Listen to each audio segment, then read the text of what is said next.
Bien, nous allons pouvoir commencer maintenant que notre rapporteur est arrivé en courant et sous la pluie, visiblement.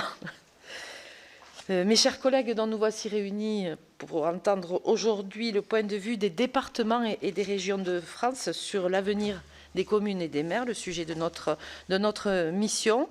Et j'ai donc le plaisir de saluer Monsieur le Président du Conseil départemental de l'Allier, Monsieur Claude Riboulet. Merci d'être venu jusqu'à nous. Et vous intervenez au titre de l'Assemblée des départements de France et vous êtes accompagné de Monsieur Jérôme Briand et Madame Maryline Jouvien, qui vous êtes conseiller à l'ADF.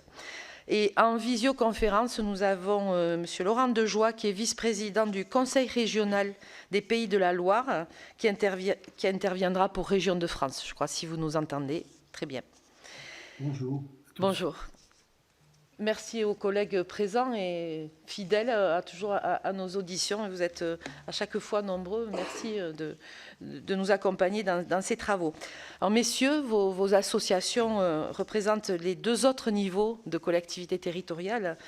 Et bien sûr, votre analyse et votre réaction sur le sujet qui nous occupe nous intéresse à plusieurs titres, comme déjà acteurs et observateurs de la vie locale et comme aussi partenaires des communes.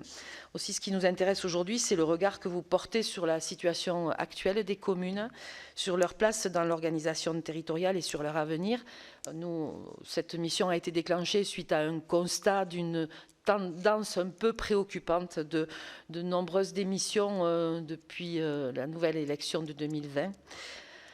Donc, est-ce que vous avez aussi cette approche-là, cette inquiétude-là? Et qu'en est-il aussi des collaborations entre vos collectivités et les communes? Et quelle politique vous mettez en œuvre à destination des communes? Et si vous avez connaissance de bonnes pratiques ou de dispositifs d'aide aux communes qui permettent à celles-ci de faire face aux difficultés et aux défis qu'elles rencontrent, nous sommes preneurs de vos avis. Alors, avant de vous donner la parole, je vais passer la parole à Monsieur le rapporteur pour un petit mot d'accueil. Merci Madame la Présidente. Je salue à mon tour nos deux invités du jour, Monsieur Riboulet, président du département de l'Allier qui intervient pour l'ADF, et Monsieur Dejoie pour Région de France. Je souscris bien évidemment aux propos que vient de tenir la Présidente. C'est vrai que après avoir fait déjà un tour de certains territoires et de plusieurs départements de France dans le cadre de notre mission, nous observons jour après jour que le département, c'est un lien historique, mais également que les régions jouent un rôle de plus en plus majeur dans l'accompagnement des communes sur quelques sujets que ce soit, qui vont de la question de l'ingénierie, qui est une question centrale, question sur laquelle il y a beaucoup de choses à dire dans le lien qu'entretiennent les communes avec l'État notamment, et donc un besoin de plus en plus grand d'avoir ces deux niveaux de collectivité aux côtés des communes.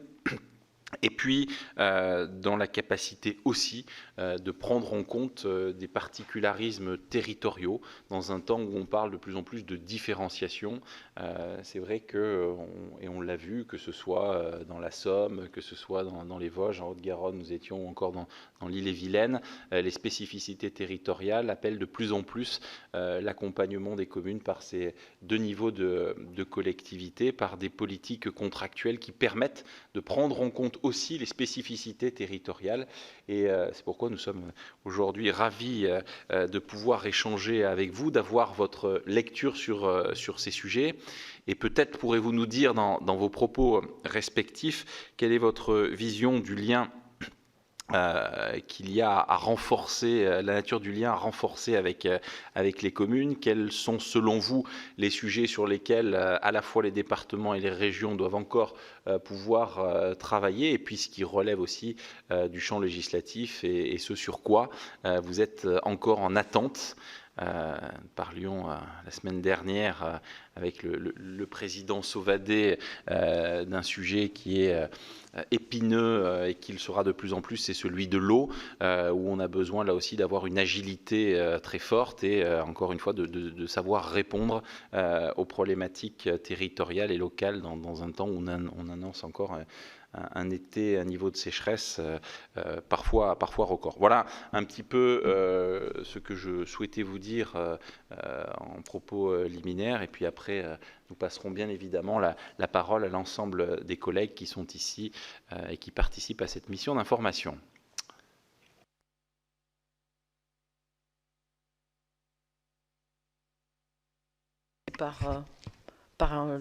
Monsieur le Président, si vous le souhaitez, en présentiel. À votre discrétion, Madame la Présidente, Monsieur le rapporteur, Mesdames, Messieurs, chers collègues conseillers régionaux, vous avez prévu qu'on fasse un échange peut-être par séquence de thématiques, puisque vous en avez abordé un certain nombre. Moi, je m'en remets à la méthodologie qui sera la vôtre, évidemment. Oui, alors vous envoyez un petit questionnaire, donc vous nous ferez sûrement passer un retour un peu plus étoffé, mais à bâton rompu, vous nous donnez aussi en préliminaire peut-être votre avis sur la question et sur le cœur de sujet de cette mission.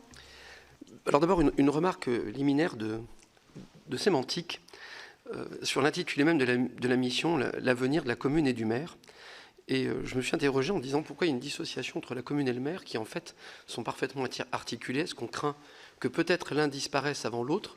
Et le propos de préambule que vous évoquez quant à la démission d'un certain nombre de maires en exercice depuis la mandature 2020 peut effectivement nourrir cette subtilité sémantique quant à l'avenir de l'institution commune en tant que telle, mais qui tient davantage au conseil municipal, et à la fonction particulière du maire, qui n'est pas une fonction élue au suffrage universel direct, dans l'exercice de la représentation de la personne morale. Première remarque, pour essayer de répondre à cette question aujourd'hui de l'organisation et de la place de la commune par rapport aux autres collectivités, je crois qu'il faut la reposer dans un contexte qui a quasiment un quart de siècle maintenant, depuis la loi Chevènement de 99, que j'appelle une période de tectonique des plaques. La vérité, c'est que ça fait 25 ans qu'on a les plaques de l'organisation territoriale de la République décentralisée qui glissent, qui s'entrechoquent, parfois avec plus ou moins de douceur, parfois avec plus ou moins de brutalité, parfois générant quelques ondes de choc et quelques séismes, pour ne pas dire des répliques, et parfois se faisant de façon beaucoup plus invisible. Et à ce titre-là, j'ai tendance à penser que la commune a été, comme les départements au demeurant, dans cette tectonique des plaques, parmi les institutions les plus chahutées, et que le parcours sur 25 ans est un parcours qui est assez intéressant. Oui, vous aviez raison de rappeler tout à l'heure que l'articulation commune-département était historiquement, pendant des décennies, pour ne pas dire depuis la Révolution française, une articulation assez simple. La commune dans l'ultra-proximité, le département, on le sait, à une demi-journée de cheval pour aller à la préfecture, et le chef de canton étant l'échelon intermédiaire. J'observe qu'en fait tout ça respectait scrupuleusement ce qu'on formulera beaucoup plus tard, après la Révolution, le principe de subsidiarité. L'échelon de proximité est toujours le meilleur échelon pour porter une politique publique, l'échelon supérieur à partir de là respectant l'autonomie de l'échelon dit infra. En revanche, quand l'échelon supérieur, en l'occurrence le département par rapport à la commune, est sollicité, c'est le principe de suppléance qui s'applique et on se doit de venir en accompagnement, en aide et en appui. Tout ça a été notamment, j'allais dire, chahuté avec effectivement la création des intercommunalités. On a pu penser au moins un temps que c'était du côté des EPCI que la commune allait chercher le partenaire plus logique et plus spontané. Sauf qu'en fait, on voit qu'il y a eu, au fil de ces 25 ans, disais-je, l'évolution de deux façons des EPCI. Celles qui ont été très intégratrices et qui, d'une certaine façon, ont plutôt vidé la commune d'une partie de leur substance et de leur capacité d'action, la compétence étant strictement transférée à l'échelle intercommunale, avec une instance de décision dont on connaît le relatif éloignement par rapport au conseil municipal, avec une modalité démocratique de représentation qui n'est pas stricto sensu le suffrage universel direct, soit par fléchage dans les communes de plus de 1000, soit par ordre du tableau dans les communes de moins de 1000, avec, j'observe au passage, permettez-moi de le dire tout de suite, j'y reviendrai peut-être, ce que j'appelle une anomalie à date, l'intercommunalité qui n'est pas collectivité territoriale au sens constitutionnel est la dernière strate à bénéficier d'un double pouvoir de fiscalité directe locale, la taxe sur le foncier bâti d'une part, la taxe sur la contribution foncière des entreprises d'autre part, les communes n'ont plus que le foncier bâti, le département zéro, les régions zéro. Et qu'on peut s'interroger, quelle que soit la revendication du président d'Intercommunalité de France, sur cette, de mon point de vue, incongruité de la moins démocratique des instances quant à la représentation au conseil communautaire et de la plus libre en termes de pouvoir fiscal direct. Donc, je reviens, en dehors de cette digression, sur l'idée qu'effectivement on a cru que la commune pouvait s'accrocher à l'intercommunalité. Mais soit ça a été un transfert de compétences, et là pour le coup, ça a plutôt été une dévitalisation des communes, soit ça a été des intercommunautés de projets qui se sont donné comme objectif de faire à plusieurs ce qu'aucun pouvait faire soi-même dans l'intérêt d'un bassin de vie, d'un territoire à structurer ou aménager et dans les compétences telles que la loi Chevènement les avait dévolues, à commencer par le développement économique, plus le reste au fil du temps, et auquel cas, ce n'est pas véritablement la commune qui s'est vue accompagner, elle a plutôt vu quelqu'un faire à sa place des choses qu'elle ne faisait pas elle-même. Le marqueur, je crois, qui est très important, c'est celui de 2015-2017, avec les grandes politiques de réorganisation territoriale que j'appelle la mode du XXL, des très grandes régions, et avec les SDCI de 2017, des très grandes intercommunalités. Tout compte fait, en creux, ça a redonné au département un rôle et une place consolidée, comme un échelon d'articulation entre les très grandes régions avec vocation stratégique renforcée et avec le bloc local, commune, intercommunalité, mais à des périmètres qui ne sont plus ceux des bassins de vie. Et à ce moment-là, la commune a pu avoir le sentiment d'être déclassée. C'est en 2019, avec le phénomène des Gilets jaunes, que d'aucuns se rendent compte de l'utilité de l'ultra-proximité du maire. Si le président Sauvadet défend le département comme la collectivité du dernier kilomètre, on peut dire que la commune et le maire, c'est la collectivité du dernier mètre. Et comme le dirait le président du Sénat, je peux me le permettre ici, les maires, les conseillers municipaux sont les élus à portée d'engueulade, que ce soit dans la rue, sur le marché ou dans leur bureau. Et c'est donc en 2019 qu'on revoit l'utilité de l'ultra-proximité au quotidien de la commune. Je me permets d'ajouter que la gestion de la crise sanitaire de 2020, du premier confinement jusqu'au début des campagnes de vaccination, a montré aussi la pertinence des communes. Ce qui se pose aujourd'hui pour répondre à cette première question, et je m'en tiendrai là avant de passer à la deuxième thématique de la trame, mais peut-être que mon collègue de la région aura complété, c'est qu'on voit que la commune a été plutôt ballottée entre un vieux pacte avec le département, ballottage au gré des flots du côté des intercommunalités, et avec, selon aussi qu'on est dans une métropole, une agglomération ou une communauté de communes plus rurale et plus modeste, une place qui est différente à tenir. Et aujourd'hui, quand on a en tout cas besoin d'un repère, c'est toujours vers elle qu'on se tourne, ce qui pose la question de l'articulation des politiques publiques, et pas simplement celle de la commune et du maire, davantage en termes de périmètre de bassin de vie ou, encore une fois, de subsidiarité qu'en termes de périmètre administratif. Je prendrai à ce stade la seule illustration que vous évoquiez, monsieur le sénateur, sur l'eau. Si l'eau relevait d'un périmètre administratif quelconque, on s'en serait rendu compte. La seule réalité qui prime, c'est le bassin versant. La réalité naturelle des gisements de la ressource et de la manière de la collecter, de la distribuer et de la renvoyer au milieu naturel. Et c'est certainement pas un périmètre administratif d'intercommunalité qui peut être l'alpha et l'oméga de la bonne gestion d'une ressource essentielle en crise aujourd'hui. Voilà sur cette première idée, et vous l'avez compris, autant je défends la commune comme un échelon incontournable de premier niveau, autant je pense que le département a pu aussi, par rapport à la commune, être un point d'ancrage auquel elle a su qu'elle pouvait rester arrimée sans avoir de crainte d'être lâchée en rase campagne, ce qui me permettra dans un deuxième temps de venir sur l'accompagnement. Peut-être vous donner la parole, monsieur Dejoie.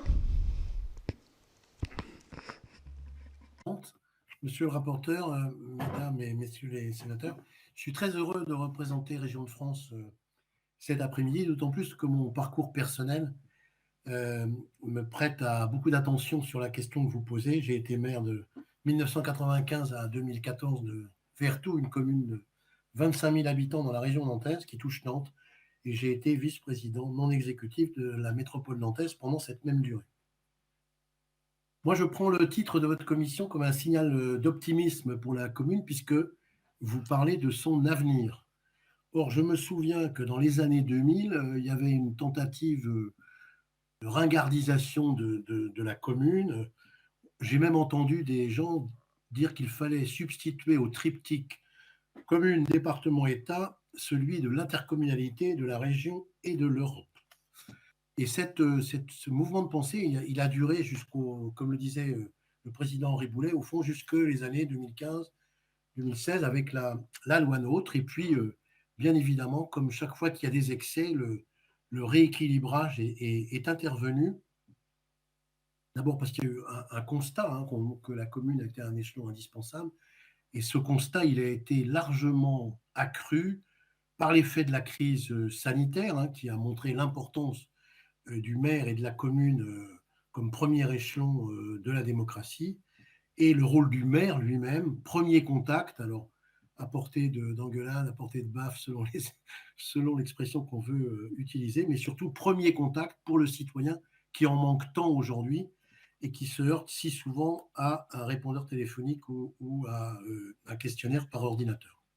Alors, pour autant, je considère que votre commission est bienvenue, parce qu'il y a encore beaucoup à faire, dans la mesure où les atteintes au rôle des communes se font aujourd'hui plus discrètes, mais parfois aussi efficaces ou plus efficaces. Il y a d'abord les contraintes financières, hein, le président Reboulel l'a rappelé. La taxe d'habitation donc a disparu pour les communes et certes il reste la taxe foncière, mais la stabilité, on a une stabilité des recettes, en tout cas des recettes qui sont très encadrées et un dynamisme des dépenses, dans le mauvais sens d'ailleurs la plupart du temps, qui fait que la situation des financières des communes n'a pas tendance à s'arranger.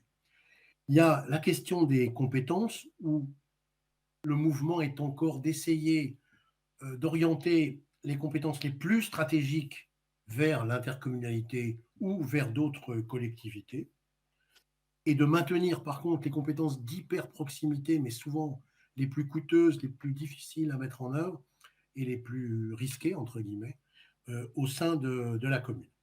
Et on voit par exemple des compétences aussi importantes que celles de l'urbanisme et son accessoire, si j'ose dire, le logement, qui, pour les communes, soit leur échappe totalement, avec aujourd'hui les PLU intercommunaux de plus en plus fréquents, des contraintes alors de toutes parts, et notamment la dernière née, le zéro artificialisation nette, qui d'ailleurs pose la question des relations des collectivités entre elles, et notamment la région et la commune. J'y reviendrai dans mon propos, puis dans les questions que vous nous poserez peut-être tout à l'heure. Alors le logement, je vous en ai touché un mot, en particulier le logement social, que le maire doit donc intégrer dans sa commune, ou se voit imposer par l'intercommunalité de telle ou telle manière, ou par la loi, tout en étant de moins en moins influent pour l'attribution des logements ou pour comment dirais-je, le fonctionnement quotidien de ces logements sociaux. Il y a également des phénomènes qui aujourd'hui sont menaçants pour la commune et son maire, c'est la judiciarisation de la vie publique. Dans deux directions, les communes elles-mêmes, avec les recours administratifs, notamment en matière d'urbanisme, la question est tellement connue que je n'insiste pas, mais aussi la judiciarisation pour les élus eux-mêmes attaqués parfois de toutes parts et qui deviennent des cibles, enfin dans tous les domaines, et pas que judiciaires. D'ailleurs, on a eu malheureusement quelques exemples désagréables. L'inflation normative, bon, elle est toujours aussi prégnante, et je me souviens que l'un des premiers rapports du Conseil d'État qui dénonçait cela est de 1991. Il disait qu'en le droit bavard, le citoyen ne lui prête plus qu'une oreille distraite. On ne peut pas dire que la situation soit beaucoup améliorée depuis 1991. Alors, avant de terminer, pour améliorer les choses sans doute, il va falloir qu'on clarifie un peu mieux l'articulation entre la commune et l'intercommunalité, et notamment comment dirais-je, les pouvoirs que peut conserver le maire au sein de l'intercommunalité et qui, avec des différences de traitement, par exemple, selon la taille des intercommunalités, on constate que et je ne parle pas forcément de la taille en puissance de population, mais quelquefois en nombre de communes. Quand vous avez peu de communes, souvent le poids de la ville-centre va être très fort, à tout point de vue. Et puis dans les communes, ou dans les intercommunalités où ils sont extrêmement nombreuses, les communes, vous avez une dilution du pouvoir, ce qui redonne aux communes, même les plus petites, des pouvoirs intéressants. Donc ça, c'est peut-être des choses qu'il faudra regarder ou généraliser. Il y a l'articulation avec les régions. Bon, à notre sens, à nous régions, les choses se passent bien. C'est vrai que le plus souvent, dans certaines de nos compétences, nous avons affaire directement à l'intercommunalité et qu'on a du mal, supposé qu'on le veuille d'ailleurs, à toucher la commune directement, puisqu'elle n'a plus telle ou telle compétence. C'est vrai notamment en matière économique, même si parfois, avec les fonds structurels européens dont nous avons pour l'essentiel la distribution, nous retrouvons des liens directs avec les communes, les communes elles-mêmes. Et donc, le dernier péril que je voulais signaler, qui est un peu la conséquence d'un certain nombre de choses que je viens de vous dire, c'est qu'effectivement, on risque bientôt de ne plus trouver de maires ou d'élus municipaux. nous constatons, hein, y compris dans ma région, des démissions d'élus municipaux de plus en plus importantes, pour des raisons sans doute différentes, hein, et de plus en plus nombreuses. Mais il est vraisemblable qu'il y a eu un décalage entre l'attente des élus quand ils arrivent dans une municipalité, c'est vrai de beaucoup de conseillers municipaux, et la réalité de ce qu'ils ont à accomplir comme tâche ou comme mission. Et ils se trouvent confrontés à des limites de pouvoir qu'ils n'avaient pas forcément imaginées, ce qui peut leur provoquer chez eux une démission. Et puis on voit bien que de plus en plus, certaines catégories de socioprofessionnels n'accèdent plus aux mandats municipaux parce qu'il y a trop de contraintes, parce qu'il y a trop de judiciarisation, il y a trop de transparence, il y a trop de ceci et de cela. Le monde de l'entreprise, qu'il soit salarié ou chef d'entreprise, les professions libérales, enfin, il y a beaucoup de métiers qui ne sont plus représentés parce que ça leur paraît beaucoup trop compliqué, voire même risqué par rapport à leur activité professionnelle. Et puis ça aussi, mais je crois qu'ici au Sénat, j'espère prêcher pour des gens convaincus, le non-cumul des mandats a eu un effet désastreux sur, comment dirais-je, toutes ces questions-là également, puisque ça a provoqué effectivement une perte apparente de pouvoir, en temps réel même, chez certains élus. Voilà le propos introductif que vous m'aviez demandé de faire, et je suis à votre disposition, évidemment, pour répondre aux questions que vous pourriez avoir et pour vous transmettre ou vous faire transmettre le questionnaire que nous avons reçu et qui sera adressé par écrit comme on nous l'a demandé. Je vous remercie.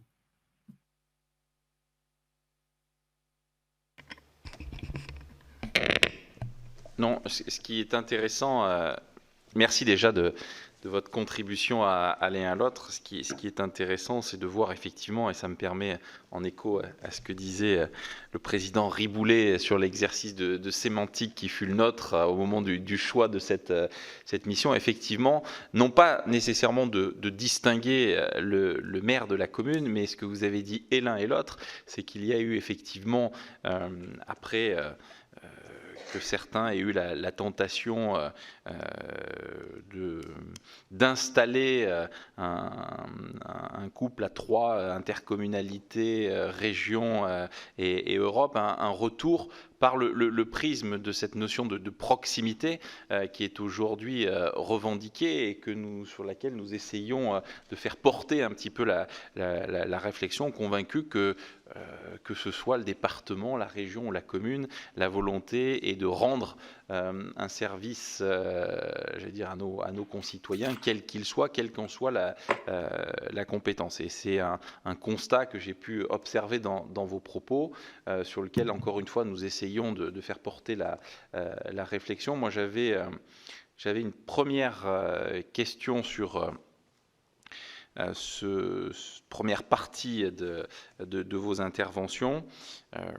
Vous avez rappelé notamment le lien et parfois la difficulté, parce que l'intercommunalité, et je m'empresse de dire que nous considérons que c'est une strate utile en ce qu'elle permet de mutualiser et de faire naître des projets qui aujourd'hui ne pourraient pas être portés par les seules communes, mais on voit aussi la complexité que génèrent certaines intercommunalités. Nous étions jeudi dernier dans la Somme, on voit que là aussi on a opéré une forme de recentralisation, le président Riboulet le disait à l'instant, et ma question, elle est très simple finalement. Comment, selon vous, on peut réinstaller, que ce soit au niveau régional ou au niveau départemental, une proximité, un accompagnement utile et pragmatique de la commune? J'ai volontairement pris l'exemple de l'ingénierie, parce que si on veut que la commune ait un avenir, faut-il encore qu'elle ait les moyens? On a aujourd'hui une réflexion sur, et on a été beaucoup interpellé sur la politique d'appel à projet de l'État, qui est une complexité supplémentaire pour que les maires puissent répondre finalement à cette politique d'appel à projets et donc tout simplement faire émerger des projets sur leur territoire. Mais on voit bien la difficulté que cela revêt et donc le recours assez systématique à la strate départementale et à la strate régionale.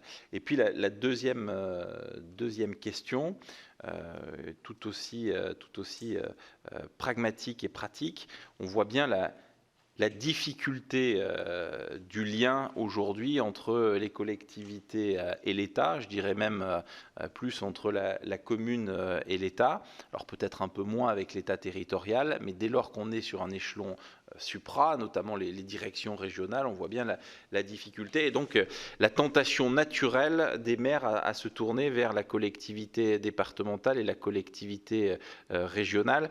Comment vous voyez cette évolution-là, qui est souvent une évolution qui est une des explications du découragement de certains élus. On a l'impression que l'avenir s'écrit sans eux, que tout est devenu très compliqué et donc que la fronde va grandissante et par là même que c'est une des façons, en tout cas c'est une façon qu'ont les maires d'exprimer justement ce ras-le-bol et cette incapacité à faire cette forme un peu de désespérance, convaincus qu'ils ont besoin plutôt d'un État accompagnateur qu'un État censeur. Monsieur le Président. Bon, il y a beaucoup d'idées, monsieur le rapporteur. Je vais essayer d'être plus synthétique que sur ma première intervention. Première remarque, il faut revenir en 3 secondes sur le titre de cette mission. J'avais en fait une idée en tête, une arrière-pensée. C'est qu'on sait aussi qu'il y a des organisations qui définissent le rôle du maire délégué. C'est le cas pour les grandes villes, avec les maires d'arrondissement, c'est le cas pour les communes nouvelles. Et que la question qu'on peut aussi poser dans le cadre de la mission que vous présidez, madame, c'est est-ce que demain on considère qu'il y aura un maire uniforme dans sa fonction et par rapport à quelle que soit l'organisation de la commune, ou est-ce qu'on peut penser aussi une responsabilité différenciée par la fonction existante aujourd'hui des maires délégués, si on fait référence aux communes nouvelles, dont je me permets de rappeler qu'il s'agissait d'ailleurs d'un contre-feu fondé par l'AMF et son président à l'époque pour éviter une disparition massive et brutale des communes en France. Dans les questions que vous posez, je crois qu'il y a 2 choses qui doivent être refondées. Je ne me permettrai pas de porter de jugement et je vais revenir concrètement sur l'articulation avec les départements. C'est quoi la vision qu'on a dans ce pays, en fait, aujourd'hui ? Moi, je salue l'initiative de votre mission, mais en fait, la France de 2030, puisque vous posez aussi le rôle du maire à l'échéance d'une quinzaine d'années, c'est quoi ? C'est celle de la Startup Nation ? C'est une France modèle britannique avec quelques centaines de communes ? C'est une France réorganisée comme une nouvelle ? Tant qu'on n'aura pas clairement répondu à cette question, et en acceptant qu'une fois que la réponse est donnée, elle doit s'inscrire dans une continuité de temps. Confère mon propos liminaire sur la tectonique des plaques. Ça ne peut pas trembler tous les 4-5 ans. Ce n'est pas possible. Je crois qu'on n'aura pas répondu aux questions suivantes. Je le dis comme je le pense. Ce que les lois de réforme territoriale n'ont pas réussi à faire à visage ouvert, insidieusement, les lois de finances s'en sont chargées chaque année. Et que chaque fois qu'il s'est agi de malmener un échelon quelconque de l'organisation territoriale, s'il y avait un front des élus pour défendre, à 23h et quelques, un article de la loi de finances suffisait par exemple à faire rentrer dans les variables d'ajustement les fonds de garantie de la taxe professionnelle ou des ressources individuelles qui étaient sacralisées soi-disant et qui sont quand même rentrées dans les variables d'ajustement, à faire sauter telle ou telle modalité particulière de ressources, etc. J'en passe, et des pires. À partir de là, je crois qu'aujourd'hui, il ne faut pas non plus négliger le fait que les EPCI soient chronophages pour les élus. Prenez la température en direct des maires et des conseillers communautaires. Ils ont plus de temps de réunion générés par l'intercommunalité entre les commissions, les sous-commissions, les conseillers communautaires, les bureaux exécutifs, etc., que par leur propre commune. Et en plus, dans des assemblées à plusieurs dizaines, où il n'y a plus d'audibilité individuelle de chacun. À partir de là, je crois que les départements, il y a un rôle qu'on a déjà commencé de jouer et qui est important, l'ingénierie territoriale. On se rappelle aussi juste les choses. Il y a moins de 10 ans, c'était le grand retrait de l'État dans l'ingénierie. Le droit des sols pour les documents d'urbanisme, les conseils qui n'étaient plus des conseils opérés par les DDT divers et variés, et on se retournait soit vers les intercos, soit vers les départements en disant « prenez le relais ». J'ai toujours défendu, je continuerai de défendre le rôle des sous-préfectures et des sous-préfets.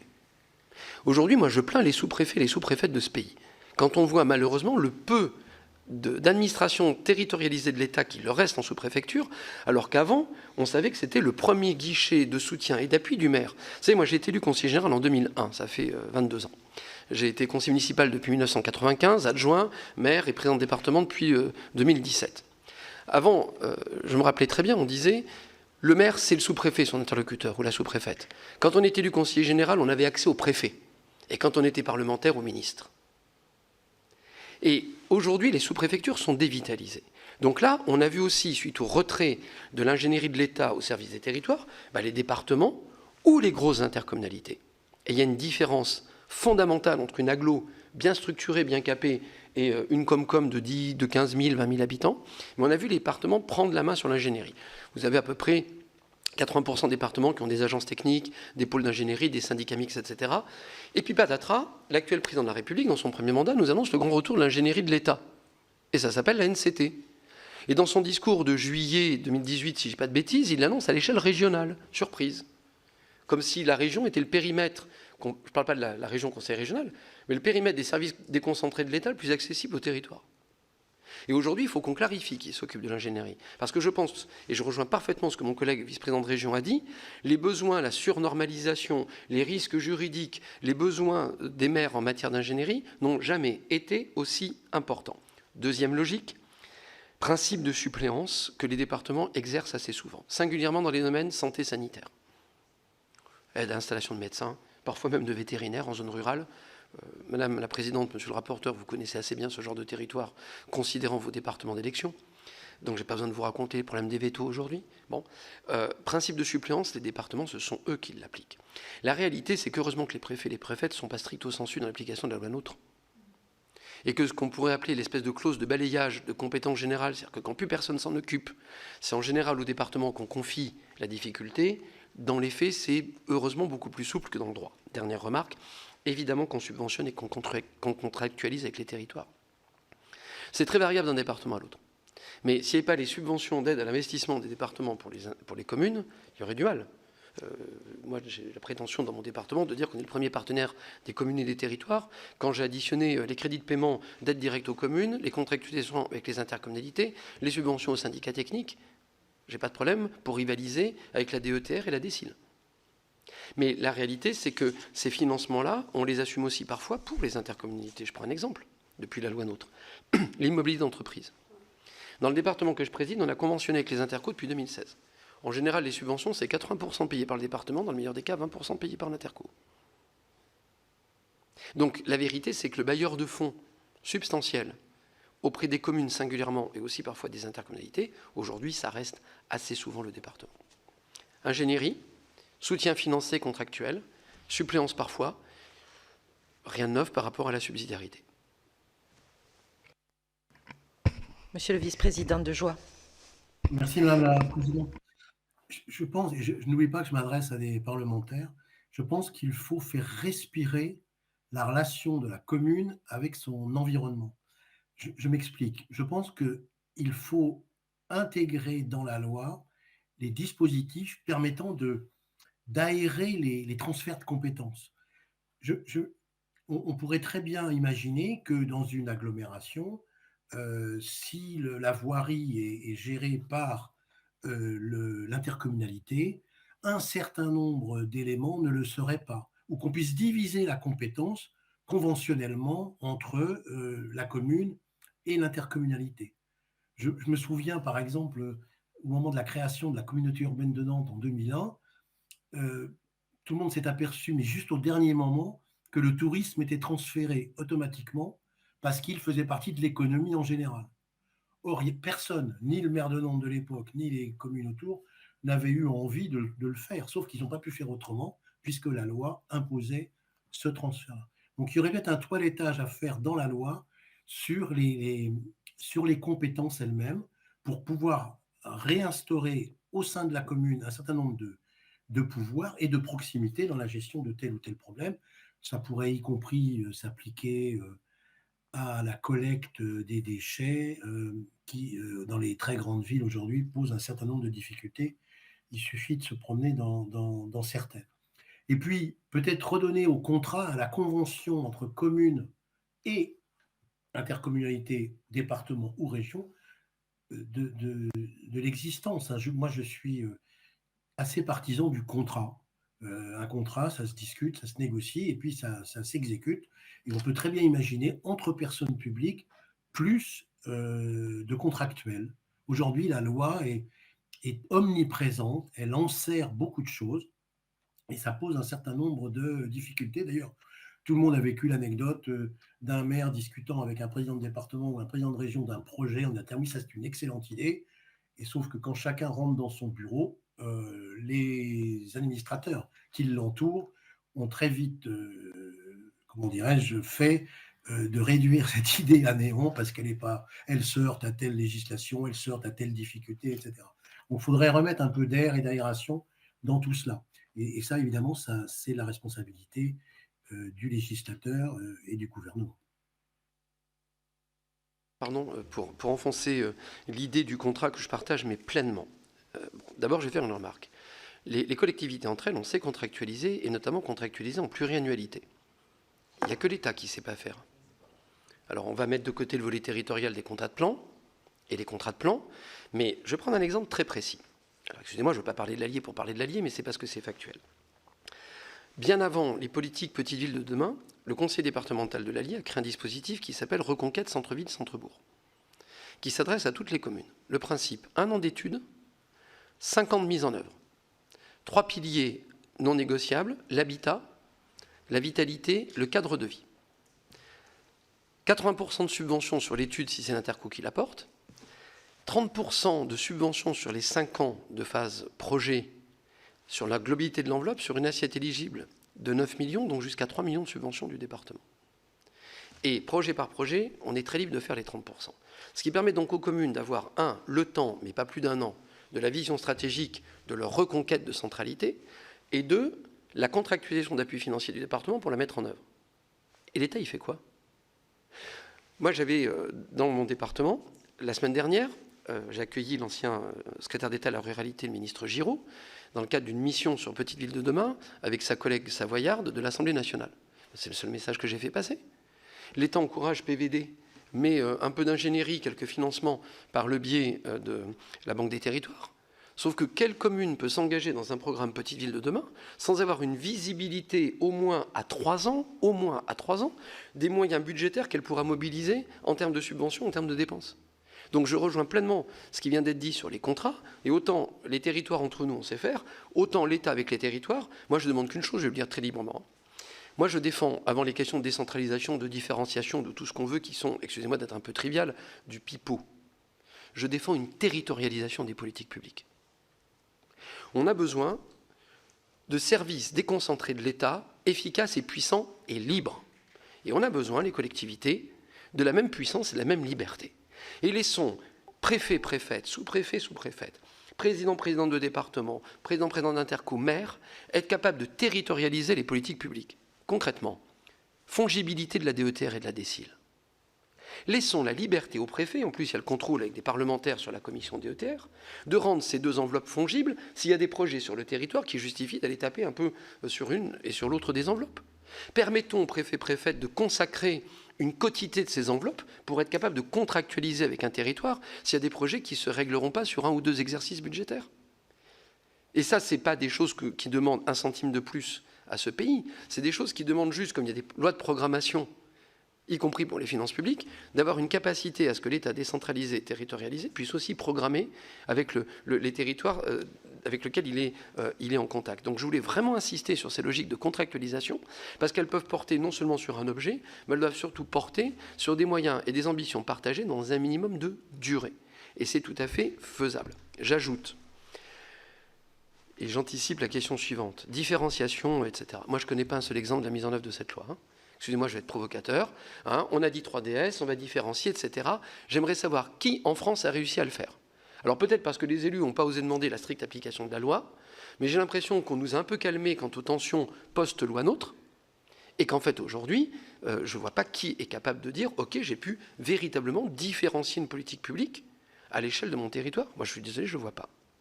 Et je vais prendre un exemple simple. J'ai eu l'occasion de le dire d'ailleurs au ministre Giraud. Toujours sur la thématique des contrats. Et prenons l'exemple des intercommunalités.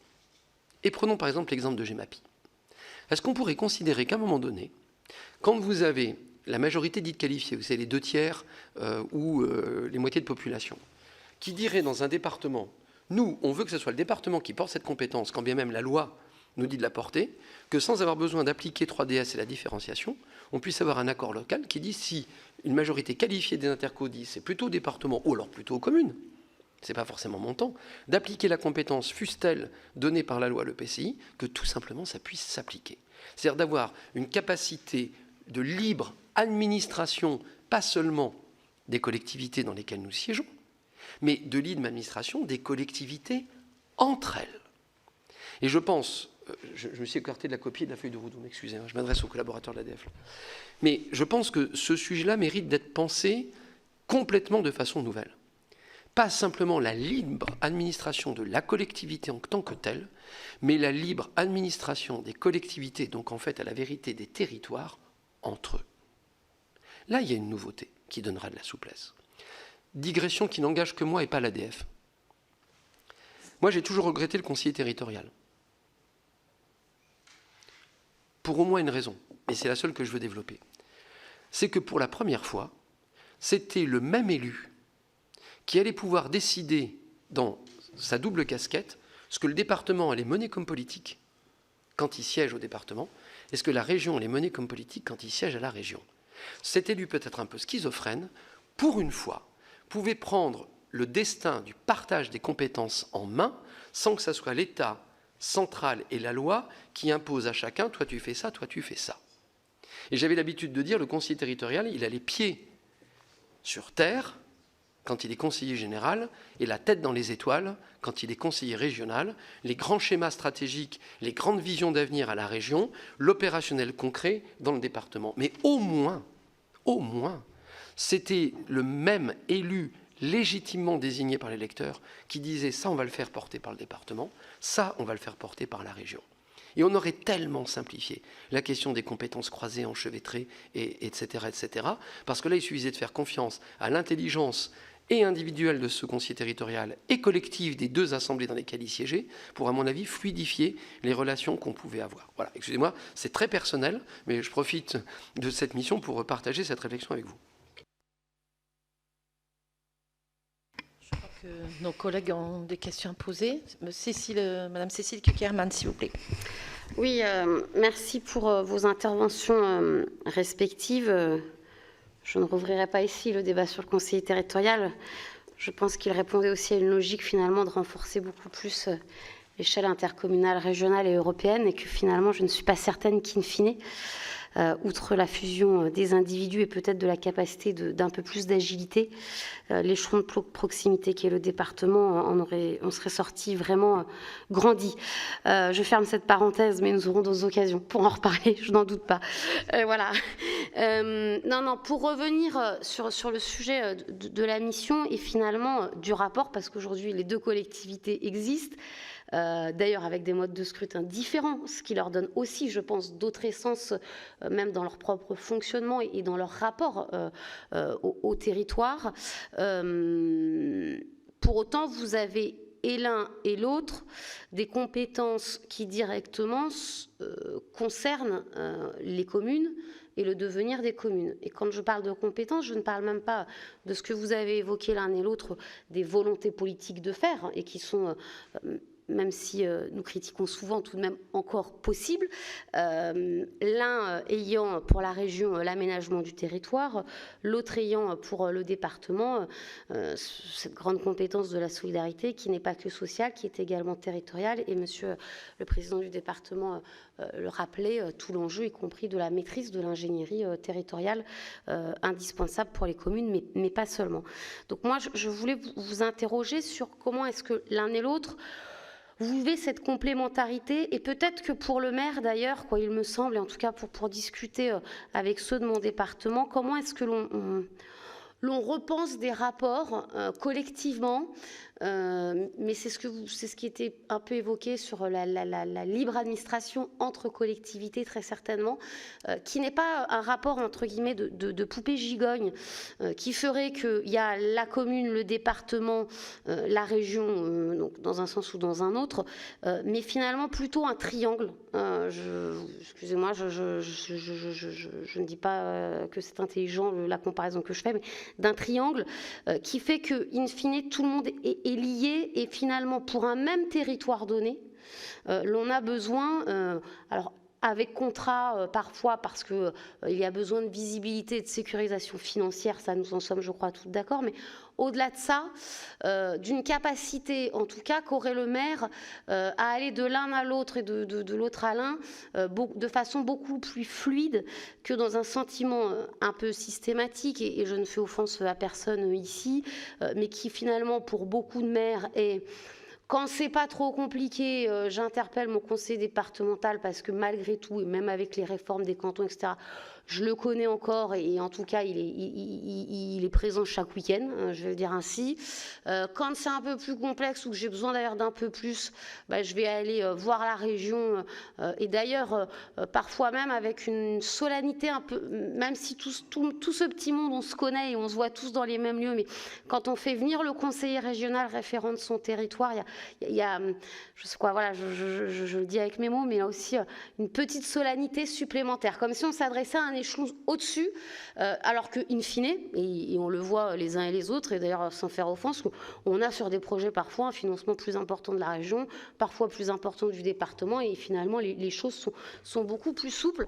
Donc voilà, j'aurais envie de dire, vous, comment du côté région, comment du côté département, vous voyez justement ces enjeux sur les prochaines années, sans revenir sur bien évidemment tout ce qu'on s'est dit et ce que l'on partage collectivement, voilà, de la question, et le rapporteur le disait, de la nécessité bien évidemment d'un État aux côtés et non pas censeur pour les communes, etc., parce que je crois que dans tous les cas, et d'ailleurs ça n'a jamais été l'objectif, voilà, revitaliser la commune, c'est la revitaliser collectivement, dans lequel chacun contribuera à jouer un rôle, et certainement pas en se disant que les autres collectivités ne seraient pas nécessaires justement à cet échelon démocratique indispensable. On va peut-être enchaîner les questions avec le sénateur Jean-François Rapin. Oui, merci de vos propos clairs. Je vais m'allier à la question de Cécile Cukierman sur la relation département-région, bien sûr, en évacuant la question du conseiller territorial, qui aujourd'hui, plus que jamais, à mon avis, résoudrait pas mal de problèmes, notamment sur la spécificité. On le voit au fil des inaugurations, c'est vrai dans mon département, alors je ne connais pas forcément les vôtres de manière pointue, mais en tout cas, à chaque inauguration, on voit région, département, État, et c'est quasi systématique sur tous les projets. Alors que finalement, la loi NOTRe en particulier, toutes les lois de décentralisation avaient peut-être renforcé la vision en silo. C'est tant mieux pour les communes. Ceci dit, c'est pas si facile que ça, parce qu'aujourd'hui, pour organiser un projet dans une commune, j'ai été maire longtemps, comme beaucoup d'entre vous, mais c'est encore plus difficile aujourd'hui. Pour organiser un projet dans une commune, c'est très compliqué, parce que finalement, l'interlocuteur région reste l'interlocuteur région, l'interlocuteur département reste l'interlocuteur département, et l'interlocuteur État, permettez-moi du peu, devient de plus en plus complexe. Votre affaire de mutualiser en fait DETR, DSIL et aujourd'hui Fonds Vert n'est pas forcément une mauvaise idée. Au contraire, elle serait excellente, parce que je vois la patate chaude circuler de DETR à DSIL et puis aujourd'hui à Fonds Vert, finalement à euro constant, et en y ayant enlevé en plus la réserve parlementaire où on n'a jamais retrouvé nos petits. Je suis désolé du peu. Donc l'idée, c'est de dire comment aujourd'hui on pourrait, département, région et État s'il le veut, avoir cette capacité de s'associer, puisque le conseiller territorial n'existe pas, pour faciliter la vie des maires. Je parle là en dépôt de dossier de subvention, par exemple. Je ne sais pas si ça existe, des dossiers uniques dans certaines régions, départements. Si ça existe, c'est vraiment une bonne idée, mais ce serait une bonne idée pour les élus. Parce que comme vous le disiez, l'ingénierie, il court après, il n'y en a plus, mais il faudrait un travail peut-être commun, puisque l'ingénierie, elle ne peut plus être portée par l'État, qu'elle ne peut plus être portée séparément par les régions et par les départements, ou quand elles le sont pour leur propre compte. C'est une réflexion qui permettrait une assistance aux maires qui soit commune et leur faciliter la vie. Parce que franchement, ça fait partie des sujets qui nous sont posés. En plus, quand on a une raréfaction des fonds publics. Moi, j'ai assisté aux commissions DETR, notamment sous préfecture, pour la distribution des prix. Dans l'arrondissement de Montreuil-sur-Mer, dans le Pas-de-Calais, il y avait 6 millions d'euros de demandes pour 2 millions à servir. D'accord ? Donc vous imaginez la difficulté qu'il peut y avoir. Et là, le sous-préfet, voyant qu'il n'avait pas de fonds, dit il faudra peut-être voir avec la région, voir avec le département. Mais en tout cas, le maire, il se retrouve derrière avec 0 de DETR. Et puis, vous le savez, pour enclencher des projets aussi bien au département qu'à la commune, on regarde aussi ce que met l'État et l'intercommunalité, et ça aussi, c'est un sujet. Donc je crois que la question des fonds reste prégnante, et moi, la vraie question que je vous pose, c'est aujourd'hui, est-ce que département et région, je suis conseiller régional, et ça a été souvent évoqué avec mon président de région, sont en mesure de pouvoir faciliter la vie des maires sur les dossiers, même si au départ, ils n'ont pas les mêmes compétences. Mais finalement, à l'arrivée, on les retrouve sur des compétences différentes. Donc on les retrouve plus sur quoi ? Sur le projet, et pas forcément sur leurs compétences propres. Voilà ma question. Puis dire aussi qu'on a quand même fait des erreurs stratégiques majeures. J'étais au berceau de la politique, mais quand on supprime la DATAR, par exemple, on ne fait pas une bonne affaire. On supprime la DATAR, on ne fait vraiment pas une bonne affaire. Et on est en train, dans les régions, moi dans la mienne, Xavier Bertrand recrée une DATAR régionale. En disant, voilà, ça s'appelle autrement, c'est l'agence prospective, mais au moins on réfléchit un petit peu sur l'avenir du territoire. Voilà. Puis juste un dernier point aussi, c'est sur la capacité des structures comme le département et la région à bien distribuer leurs fonds. Nous, on a eu des dispositifs en région Hauts-de-France qui étaient centrés sur les intercommunalités en disant aux intercos, finalement, choisissez les projets dans les communes. Et on s'est rendu compte que finalement, c'était les présidents d'intercos qui tiraient tout pour eux, et ça a été un vrai souci. Et là, on a revu un dispositif qui s'adresse à la fois aux communes, aux intercos et aux très grands projets. Voilà, c'est une petite expérience, mais aussi la question sur département, région, je pense qu'on aurait tout à gagner pour les élus, pour les maires, à les faire collaborer. S'il n'y a pas d'autres questions, Monsieur Dejoie, vous souhaitez répondre ? Répondre ou effectivement exprimer un avis à la suite des deux interventions. Sur la première, effectivement, il faut jamais oublier que la commune, c'est quand même le lieu physique où tout arrive et tout se résout. Les dossiers, ils sont dans une commune. Donc, ça lui donnera toujours un statut particulier par rapport au département, par rapport à la région. Et puis, pour le partage des compétences, Madame évoquait le social. C'est vrai qu'à la région, par exemple, c'est un domaine où nous, on a mis en place une politique handicap, mais c'est quand même un domaine où on est extrêmement peu présent. Et quelquefois, on se fait interpeller, par exemple, au Césaire, là, le Conseil économique et social environnemental régional, où les représentants des associations de la solidarité nous incitent, nous demandent d'intervenir dans ce domaine, alors que effectivement, c'est pas vraiment le nôtre. Alors, est-ce qu'il faut qu'on rétablisse des clauses de compétence générale ? Moi, je ne le crois pas. Je crois qu'il n'est pas mauvais qu'il y ait encore quand même des compétences par niveau de collectivité, même s'il faut aérer, comme je le disais tout à l'heure, l'ensemble. Sur l'ingénierie, je partage les préoccupations de tout le monde. En matière de fonds européens, nous avons l'obligation, en général, à l'intérieur d'une enveloppe pour un projet, d'en dédier une partie à l'ingénierie du projet, y compris dans la commune ou l'intercommunalité destinataire du FEDER ou du FEADER, etc. Donc ça pourrait être également quelque chose à insérer ou à prévoir, que l'ingénierie, que les communes puissent bénéficier d'un service d'ingénierie qui leur serait totalement dédié. Alors, les modalités, je ne suis pas suffisamment compétent ou je manque de temps pour le développer, mais ça pourrait être intéressant parce que c'est vrai que pour les communes, y compris les plus petites, Ça, c'est un vrai sujet. Monsieur le Président.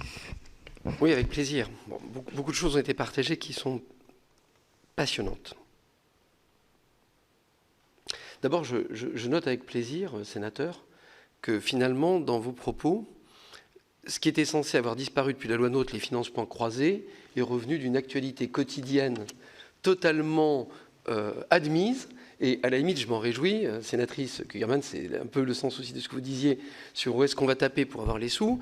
Mais je rappelle juste que la loi NOTRe et la suppression des clauses générales de compétences étaient censées faire voler en éclats le millefeuille et notamment les financements croisés, et qu'aujourd'hui, astucieusement les uns et les autres, qu'on soit demandeur ou qu'on soit contributeur, la vérité c'est qu'on s'est débrouillé pour surtout faire qu'à partir de dorénavant, ça soit comme auparavant. Et je pense... Comme vous le disiez, les lois de finances ont aidé.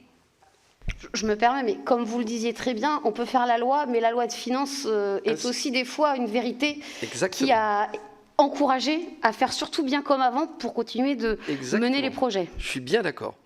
Mais c'est un point qui me paraît important. C'est-à-dire qu'en fait, aujourd'hui, ça ne choque plus personne, l'histoire des financements croisés. Tout compte fait. Tout compte fait. Donc ça mérite peut-être, pour le coup, sans parler du rétablissement stricto sensu de la clause générale de compétences, mais de refaire un point d'actualité qui dit 2015-2023, il a fallu moins de 8 ans pour se rendre compte que cette idée de cesser les financements croisés n'a aucun sens. La preuve, c'est qu'on ne l'applique pas. Deuxième remarque. Bon, moi j'ai un problème avec, mais ça c'est très personnel, enfin c'est très personnel non, parce que je crois que j'ai réussi à peu près à convaincre le président de DF. J'assume d'avoir une sensibilité politique, moi j'ai un gros problème avec la notion de chef de fila. Pour moi le chef de fila c'est un concept pur produit de la loi NOTRe, qui est la pilule qui devait nous faire passer justement la suppression de la clause générale de compétences. Donc aujourd'hui, soit je préfère, si on veut être techno, qu'on parle d'autorité organisatrice de, ce qui existe pour les transports ou pour d'autres sujets, soit, comme le dit François Sauvadet, qu'on parle de pilotage et de pilote. Mais moi, j'ai en travers de la gorge cette notion de chef de file et de chef de fila qui, en fait, à la vérité, ne veut rien dire. Parce que soit on est compétent, soit on n'est pas compétent. Et si on revient à ce que j'ai trouvé passionnant tout à l'heure, cette idée de faire contractualiser davantage les territoires et l'État entre eux, la question de savoir qui est le chef de file ou l'ensemblier ou le pilote, c'est plus le sujet. C'est l'intelligence qui primera. Troisième remarque. Sénatrice. Je suis complètement d'accord avec l'image du triangle. Mais ce n'est pas le triangle en mode hiérarchique. C'est les bases de la pyramide. Et c'est une pyramide à 3 faces. Et elle a une assise, et elle a 3 faces. Et on n'est pas de savoir si effectivement, sauf dans la préséance des discours, quand il faut couper le ruban, il y a un rang protocolaire, on est effectivement sur qui va être le plus à même de pouvoir aider, de pouvoir accompagner. Et je crois que ça dépend à la vérité de la taille des projets. Pour financer 300 mètres de voirie communale, il n'y a pas besoin que la région aille dans cette granulométrie-là, le département est capable de le faire. En revanche, si c'est pour refaire un centre aqualudique ou une piscine qui va rayonner au-delà d'un collège et d'un lycée, c'est bien que la région soit particulièrement généreuse pour structurer le territoire et donc l'offre éducative qui permettra aux enfants du collège ou du lycée de savoir nager et d'être autonomes pour prendre des exemples concrets. Par contre, je note, rappelons-nous juste, excusez-moi, je vais être trivial, je vous prie de m'excuser dans cette enceinte, le merdier de la séquence électorale 14-15. Pour montrer à quel point il est important qu'on soit coordonné. 2014, c'est l'année où je suis élu maire, où je passe de premier adjoint à maire. Mars, les élections sont finies. Et il ne se passe plus rien. On se dit maintenant, il faut qu'on attende quelle sera la nouvelle politique du Conseil général, enfin, qui allait devenir départementale.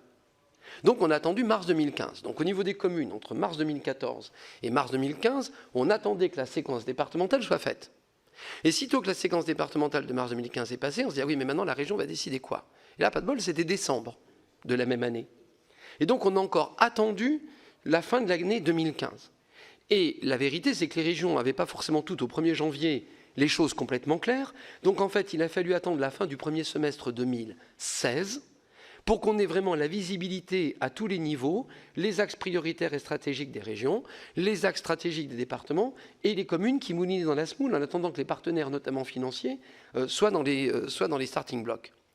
Moi, c'était une très mauvaise expérience cette année-là, enfin cette séquence-là. Je note que 20-21, ça a été plus fluide, qu'on a moins perdu de temps. Parce que tout le monde a revoté pour ce qu'il connaissait, ce qui était rassurant. Et ça n'a pas été un vote politique au sens classique, ça a été un vote, j'ai besoin de repères et au moins je sais ce que j'ai. Bon. Mais je ne vous dis pas qu'il faut aller vers une logique de mid-term comme aux États-Unis et d'avoir un regroupement du bloc des élections locales, je n'irai pas jusque-là. Par contre, j'observe que la bonne articulation dont la commune reste, encore une fois, on ne revient pas sur ce qu'on a dit, l'élément de première approche, de premier rang, de premier guichet, quand les échelons partenaires, pour ne pas dire surpras, parce que je ne voudrais pas être en contradiction avec notre échange avec la quand les échelons partenaires ne sont pas calés, ça ralentit. Autrement dit, la commune et l'interco ne peuvent pas avancer si ce n'est pas clair et lisible, au moins du côté du département et de la région. Et qu'on a, à défaut d'avoir intérêt à faire une seule séquence électorale le même jour, au moins à éviter les distorsions de temps entre la séquence municipale et les séquences départementales et régionales. Dernière chose. Je vais défendre dans toute cette organisation, évidemment, quelque chose qui est un plaidoyer pro domo. Le département de France revendique que les départements pourraient être davantage la collectivité des réseaux, des infrastructures. Les routes, le haut débit, pourquoi pas les ordures, les réseaux, les infrastructures. Et à ce titre-là, la commune doit rester le lieu du serviciel. Les politiques servicielles, les services des familles, les services des personnes en situation de fragilité, ce qui ne nous enlèvera pas au département d'assumer pleinement notre rôle, notamment de financeur des AIS. Mais autant je crois que la commune ne pourra jamais être suppléée par qui que ce soit quand il s'agit des services au quotidien auprès des populations, autant peut-être, vu la complexité, les coûts et la technicité parfois des infrastructures stratégiques, les réseaux pourraient revenir au département. Et j'arrêterai là-dessus sur cette prise de parole-là. J'observe paradoxalement deux choses. Que la seule strate qui a gardé la clause générale de compétence est celle qui parfois budgétairement, je pense singulièrement aux communes à caractère rural, est la plus fragile. C'est elle qui a le droit de tout faire dans tout, mais qui n'a pas les latitudes et les moyens de pouvoir assumer cette liberté donnée. Et deuxième chose, aujourd'hui, quand je vous parle de politique des réseaux, départements, politique servicielle aux communes qui se débrouilleront avec leur intercommunalité, je suis de ceux qui pensent qu'il faut redonner du sens au chef-lieu. La carte de 2015 nous a privés d'un maillage territorial qui était celui des chefs-lieux de canton, appelons-les pôles intermédiaires de services si on veut parler comme l'INSEE. Les services minimums qui sont à moins de 20 minutes de tout le monde. Et ça, c'est un enjeu majeur, singulièrement dans le rural. Sans doute qu'un président d'un département urbain ne tiendrait pas le même propos. Mais vu le profil des sénatrices et sénateurs que vous êtes, je ne prends pas de risque. Il ne faut pas s'étonner que les votes deviennent extrémistes dans ces campagnes-là. Ce n'est pas les fachos, c'est les fâchés. C'est les oubliés, les abandonnés. C'est ceux qui ne comprennent pas comment ça se fait qu'ils n'ont pas à 20 km ce qu'on trouve quand on est dans une ville moyenne de 20 000 habitants et plus. Et je crois que le seul rempart à ce sentiment d'abandon, de relégation ou de désertion, dans tous les domaines, c'est de redonner du poids au chef-lieu. Ex-canton, mais chef-lieu. Et qu'aujourd'hui, s'il y a à repenser le rôle du maire et de la commune, je crois qu'on ne ferait pas, enfin en fait j'en fais une suggestion, présidente, rapporteur, sénatrice et sénateur, j'en fais une suggestion. L'intercommunalité ne remplacera jamais ce rôle particulier du chef-lieu dans la proximité. Jamais. Il y a des communes qui n'auront jamais multiservices pour rassurer les gens sur le quotidien. Santé, commerce, administration et autres. Et je pense que si on doit profiler à 2030 un type de commune plus particulier, c'est celui-ci. C'est la commune qui assure un peu plus de centralité, toute proportion dans son environnement. Je pourrais balayer les exemples. Est-ce qu'il y a un collège ou un lycée ? Est-ce qu'il y a une piscine ? Est-ce qu'il y a des infrastructures sportives de qualité, une couverte et une ouverte ? Est-ce qu'il y a un pôle de culture, animation, exposition, multimédia qui ne soit pas qu'une bibliothèque ? Est-ce qu'il y a une maison pluridisciplinaire de santé ? Est-ce qu'il y a un marché couvert ou une halle couverte ou une logique de marché au-delà du commerce quotidien qui permet d'avoir, notamment sur les circuits courts, les projets alimentaires territoriaux, etc., une concentration, etc. Enfin, oui, je pourrais vous faire la liste, en fait. C'est un dispositif que je réfléchis au niveau du département. Mais je le partage avec vous. Moi, je vais contractualiser avec ces chefs-lieux pour leur dire, schéma départemental d'accessibilité des services au public, c'est 20 minutes. Il faut qu'on fasse mieux. On doit tomber au quart d'heure. On doit tomber au quart d'heure. Et qu'aujourd'hui, la France et la République restera une et indivisible, avec des différences. La commune de 150 habitants n'aura pas tout ça, mais pourvu qu'à moins de 15 minutes, on ait garanti un minima de ce que j'appelle le serviciel auprès de nos populations, je pense qu'on aura déjà, je vous parle très librement, sénatrices et sénateurs, apporté une réponse au mouvement des Gilets jaunes, apporter une réponse à ceux que j'appelle les fâchés, qui ne sont pas des fachos, et apporter une réponse à cette rupture territoriale de notre pays, dans lequel, quelles que soient les meilleures volontés possibles de la région, des départements, si aujourd'hui ces communes n'apportent pas la satisfaction première aux populations, au moins dans un bassin de proximité, il ne faudra pas s'étonner demain qu'on aura des crispations encore plus profondes. Peut-être un mot déjà en réaction aux propos que vous avez tenus sur la territorialisation de l'action publique. Je crois que, sans trop m'avancer, on peut dire que c'est en tout état de cause la philosophie que nous avons tenté de porter sur un texte qui est selon nous largement inabouti, qui est le fameux texte 3DS. Je vous rappelle que le Sénat avait porté notamment la gestion différenciée des compétences au sein de l'intercommunalité, le tout pour avoir le maximum d'agilité, convaincu qu'il appartient aux élus de savoir ce qui est bon tout simplement pour leur territoire. Mais là-dessus, je fais mien les propos que vous avez tenus.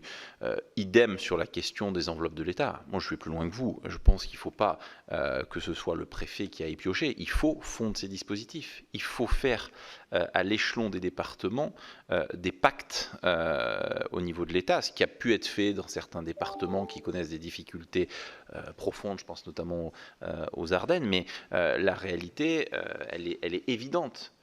Pardon de le dire, je parlais de la loi 3DS, il a fallu se battre comme jamais ici même au Sénat pour que, à la fin des fins, après moult négociations, nous arrivions à ce que le préfet de département puisse notifier la DSIL, mais ça a été une faculté soumise à l'autorisation du préfet de région.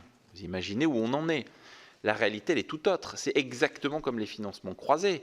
Les financements croisés, le paradoxe, c'est que c'est aujourd'hui l'État qui les appelle de ses voeux, puisqu'il n'est pas un sous-préfet qui, avant de notifier ses enveloppes de DETR, ne fasse pas le tour du département et de la région pour savoir, singulièrement dans un temps de relance, si on ne va pas malheureusement mettre à mal la consommation ou devoir rendre temporairement, parce qu'ils sont réaffectés ensuite, mais certains crédits. Donc je crois que tout ça est une vaste, disons les choses très clairement, une vaste hypocrisie. La finalité par rapport à notre mission, c'est que la variable d'ajustement, c'est toujours le maire et la proximité, voire le département et la région. Bien sûr, non mais en ce qui concerne notre champ d'études, le maire se retrouve pris en otage. Et la réalité, c'est que s'agissant des dotations...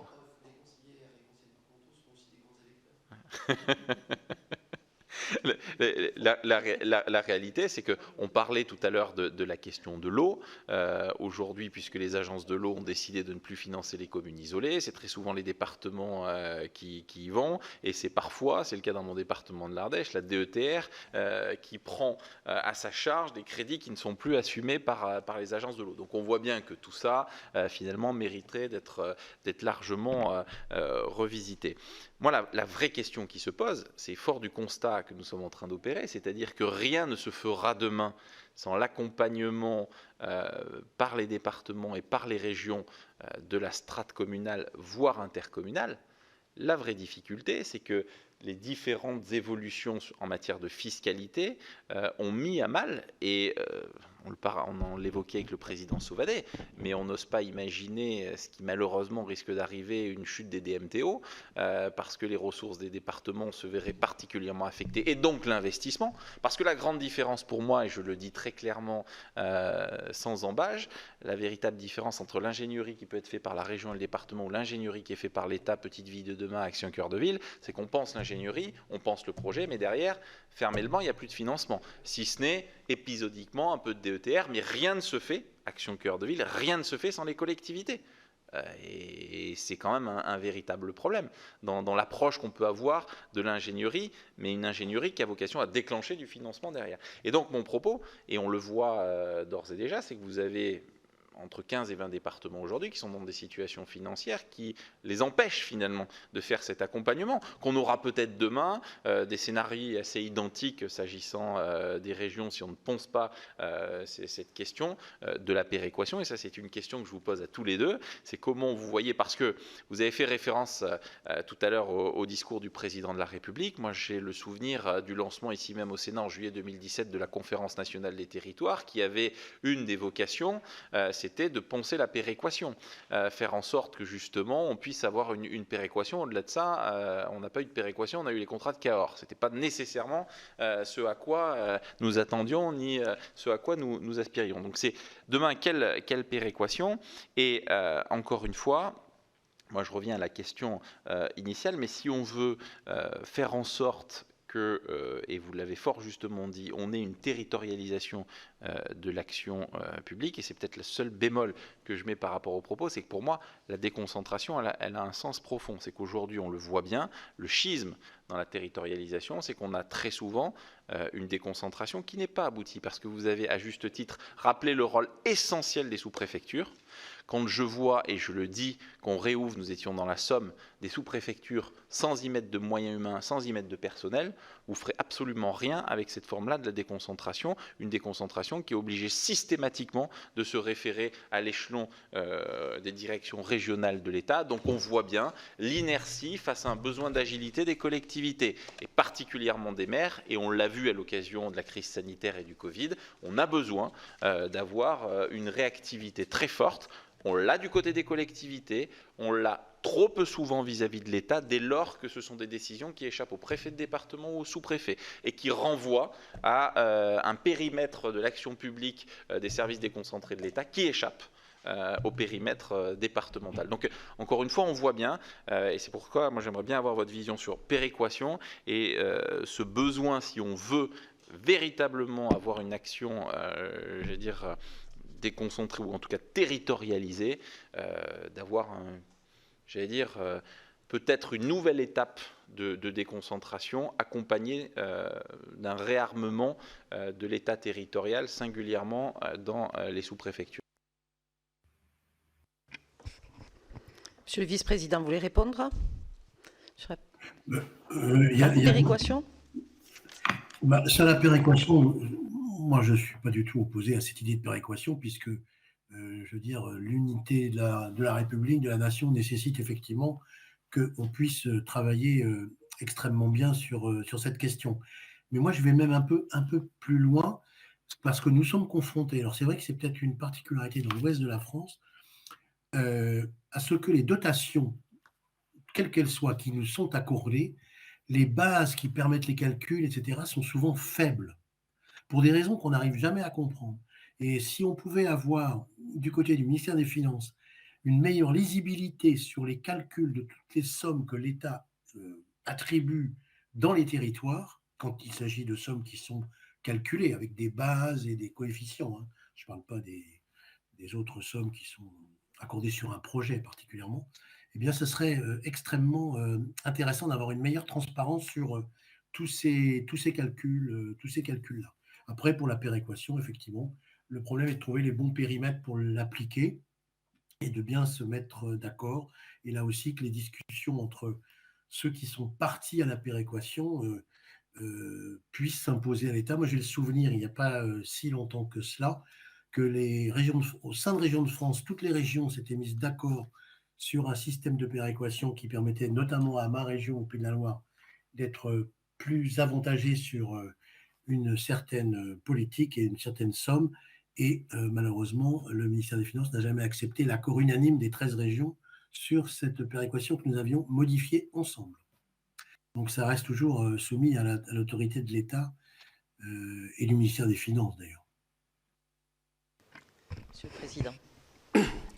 En fait, sénateur, on est parfaitement d'accord sur la structuration des services déconcentrés de l'État, tel que vous venez de l'évoquer dans les préfets. Je vous raconte une anecdote, je suis obligé de taire son nom parce qu'elle est encore en exercice. Une préfète de l'Allier, où on évoquait la question des pouvoirs des directions régionales sur un sujet qui concernait le département de l'Allier. Elle me dit, Monsieur le Président, j'ai l'arme atomique.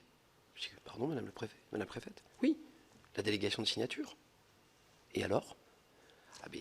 N'oubliez pas, Monsieur le Président, que les directions régionales n'ont pouvoir dans mon département que par délégation de signature du préfet de département. Et moi, j'avoue que je pensais que les directions régionales relevaient de l'autorité directe des préfets de région. J'ignorais cette disposition particulière que le préfet de département donne délégation de signature à l'ADREAL, à peu importe. Peut-être qu'il suffirait de rappeler ça à chaque préfet de département, déjà aujourd'hui, tout de suite. Ça ne demande pas un texte de loi, pas un cavalier, pas un amendement. Que chaque préfet de département a donné délégation de signature aux directions régionales de l'État et qu'elles ne peuvent intervenir que parce qu'il ou elle a bien voulu le faire. Bon. Péréquation. Qu'est-ce qu'il nous reste à péréquer? Les départements, nous, on a fait le boulot entre nous. Le fonds de 1,6 milliard d'euros des droits de mutation en péréquation horizontale, décidé et disposé par les départements entre eux, entre les très très riches, simplement grosso modo les départements qui ont un littoral, et les très très pauvres, ceux qui sont au milieu de tout le reste. Donc nous, on a déjà fait la péréquation horizontale entre départements sur les DMTO. 1,6 milliard. Ça n'est pas rien. Mais pour parler de péréquation, encore faut-il avoir des points de recettes comparables. On péréquait la fraction de TVA? Moi, je vais être... Excusez-moi, j'allume les gyrophares.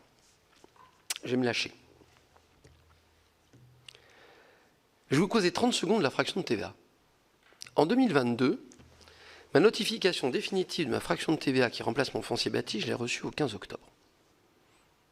C'est-à-dire au début du 4e trimestre de l'exercice budgétaire. C'est facile pour respecter le principe d'annualité.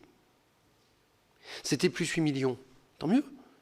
Mais enfin, 8 millions, si on veut soutenir l'investissement local, c'est trop tard au mois d'octobre pour lancer des marchés et pour pouvoir exécuter la commande publique.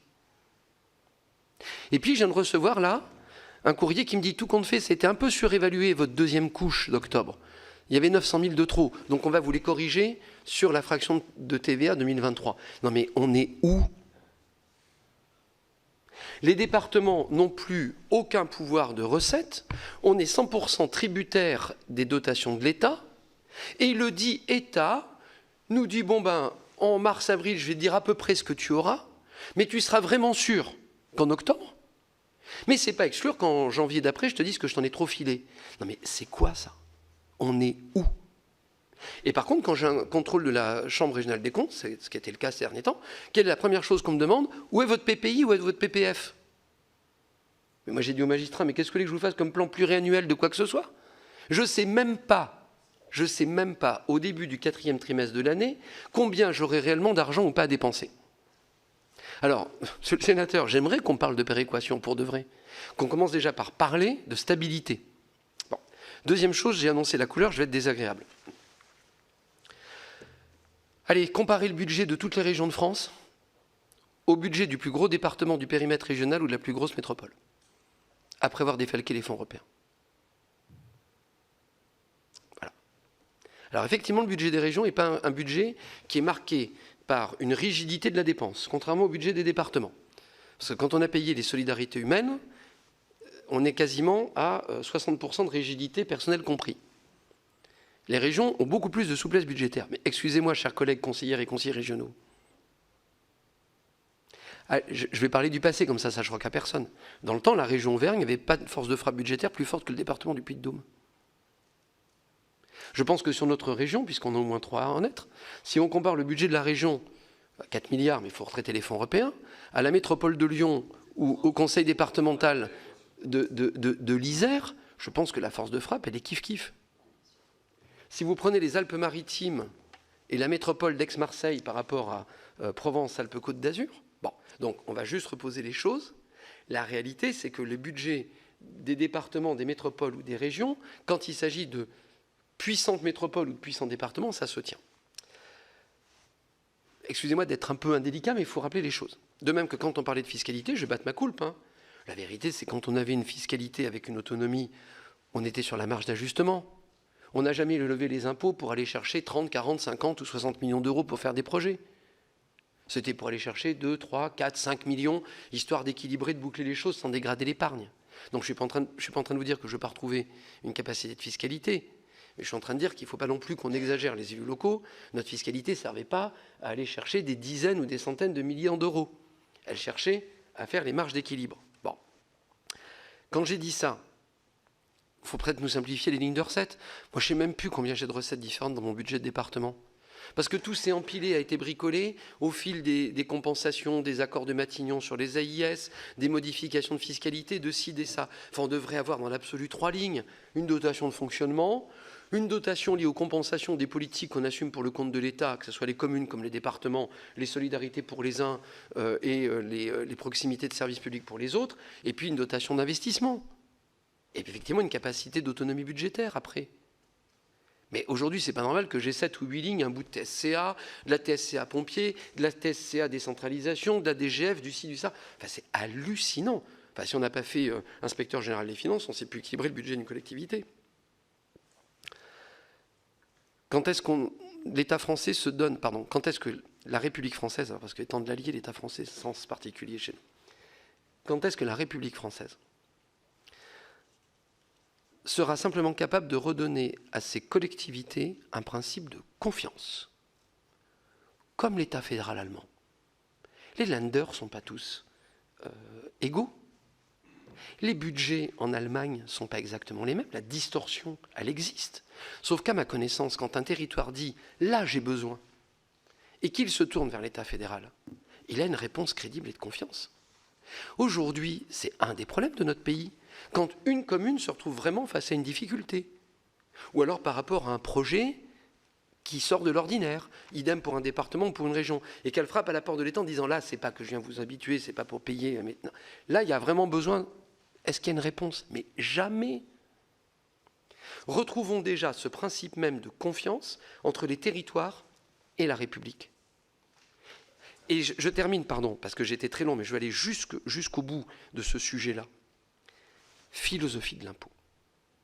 Moi, je suis malheureux de penser que dans notre pays, ce débat est totalement escamoté et qu'il n'a jamais lieu, singulièrement au moment des élections présidentielles et législatives. C'est quoi la philosophie de l'impôt, sur lequel aujourd'hui le peuple français est prêt à donner mandat et à adhérer? L'impôt sur le revenu, c'est un impôt qui est lié au revenu notamment du travail, ou de quelques placements. La TVA, c'est un impôt sur la consommation. Ça dépend de ce que je sors de mon porte-monnaie. Les droits de mutation, c'est un impôt sur la constitution du patrimoine. Le foncier bâti, c'est strictement un impôt patrimonial. Quand est-ce qu'on repose pour de vrai dans ce pays la philosophie même de « on taxe quoi ?» et accessoirement pour financer quoi?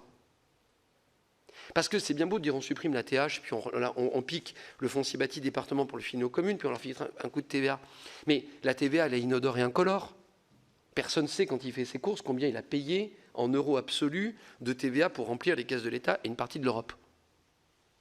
Le foncier bâti, on le paye quand on reçoit sa feuille, comme les ordures ménagères, la redevance fléchée. Mais vous voyez, excusez-moi d'insister, la philosophie de l'impôt. Aujourd'hui, on considère que qu'est-ce qui doit être taxé? Les revenus, la consommation, l'accession au patrimoine, le patrimoine existant. Et je pense que c'est quand on aura répondu à cette question qu'on pourra de nouveau répondre à la question d'une autonomie, excusez-moi cette longue réponse, ou de la péréquation, sénateur, entre les collectivités. Parce que si je suis sur un impôt physique, évidemment que j'ai une distorsion d'un territoire à l'autre. Mes bases et mes flux de droits de mutation ou de foncier bâti, au sens large, ne sont pas les mêmes d'une commune ou d'un département à l'autre.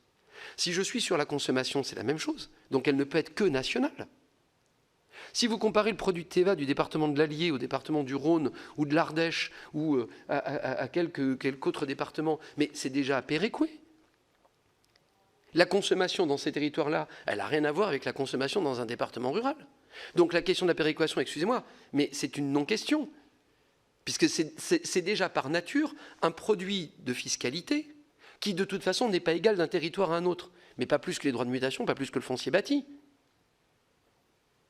Donc, je reprends le problème différemment. Est-ce qu'il faut vraiment une péréquation ou est-ce qu'il faut repenser sur les besoins normaux pour que des politiques publiques soient conduites? Celles qui relèvent de la République qui est une indivisible sur l'ensemble du territoire national, y compris ultramarin, on n'a pas parlé parce qu'on est que des métropolitains, et celles qui relèvent de la volonté politique des territoires à prendre leur avenir en main.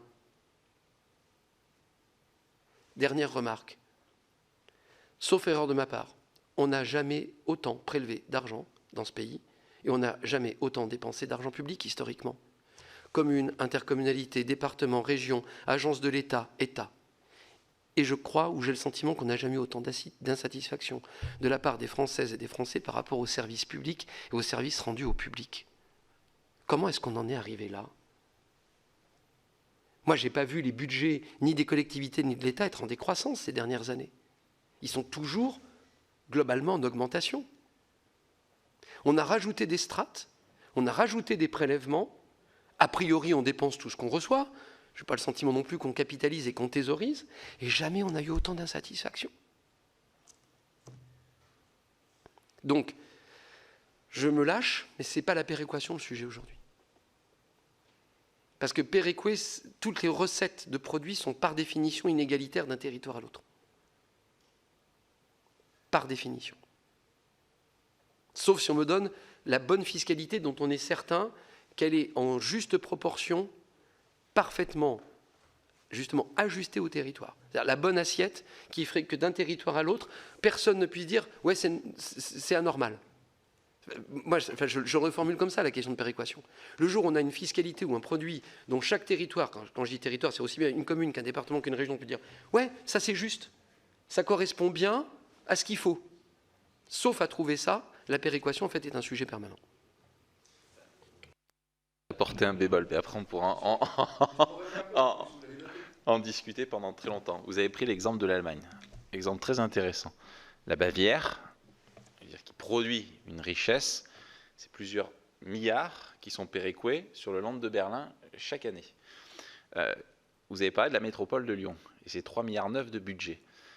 On peut faire ce qu'on veut et dire ce qu'on veut, malgré tous les efforts, et on y assiste, on les voit et on les souligne, d'un département comme l'Allier vis-à-vis du développement économique, peut-être plus important encore que d'autres départements de cette région qui ont ce profil et cette sociologie rurale pour partie, on voit bien qu'on n'arrivera jamais à générer.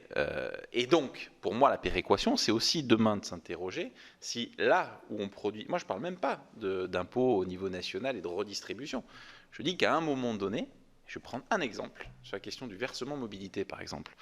Quand on voit aujourd'hui que la métropole de Lyon, justement, c'est elle qui perçoit ce versement, et que Lyon, si on le compare par exemple à Marseille, qui est un territoire beaucoup plus important, aujourd'hui, quel est le phénomène qui permet de se dire que Lyon, parce que si on se borne à la métropole de Lyon, forcément, on n'arrive pas à trouver les ressources humaines nécessaires pour faire fonctionner, pour répondre aux besoins en matière de développement économique. Donc il faut aller chercher plus loin.